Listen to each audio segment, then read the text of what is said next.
Bonjour mes chers élèves, j'espère que vous allez très bien. Notre leçon d'aujourd'hui, c'est comment caractériser un nom. Alors, qu'est-ce que ça veut dire caractériser un nom? Tout simplement, c'est lui attribuer une ou plusieurs précises afin de le rendre plus clair. Et pour bien détailler notre leçon, on va savoir les procédés grammaticaux, comme les adjectifs, le complément de nom, la subordonnée relative, qui peuvent caractériser un nom. Commençons par les adjectifs qualificatifs.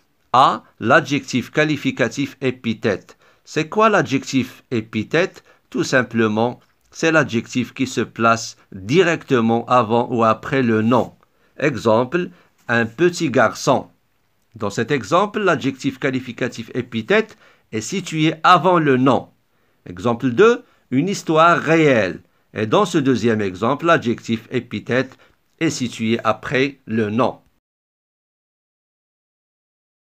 B. L'adjectif qualificatif attribut. C'est quoi l'adjectif attribut? Tout simplement, c'est l'adjectif qui est séparé du nom par un verbe d'état, comme le verbe être, paraître, sembler, rester, demeurer, apparaître, etc.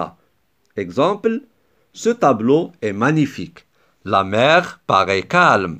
Regardez bien ces deux exemples. Les adjectifs magnifique et calme sont séparés du nom par des verbes d'état, être et paraître. 2. Le complément de nom. Alors, le complément de nom est souvent introduit par une préposition comme à, de, des, en, par, pour, sans, etc. Exemple, un bracelet en argent, un voyage par avion, les habitants de l'immeuble. Dans tous les exemples, regardez bien, le complément de nom, il caractérise son nom qui précède. Et le dernier procédé, c'est la subordonnée relative. Alors, qu'est-ce que ça veut dire, une subordonnée relative? Tout simplement, c'est toute phrase complète le sens de son antécédent et qui est attribuée par un des 4 pronoms relatifs simples, qui, que, où et dont. Je vais vous donner des exemples pour bien comprendre. Exemple 1. Avec le pronom relatif qui, l'homme qui traverse la route est mon voisin. Le deuxième avec que, le film que j'ai vu hier est comique. Le troisième avec où, voici le quartier où j'habite.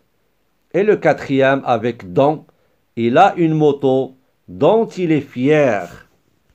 Donc, on a caractérisé chaque nom ici par une subordonnée relative. Enfin, mes chers élèves, j'espère que vous avez bien compris comment on caractérise le nom, par un adjectif ou par un complément de nom ou par une subordonnée relative. Merci de votre attention et à la prochaine vidéo.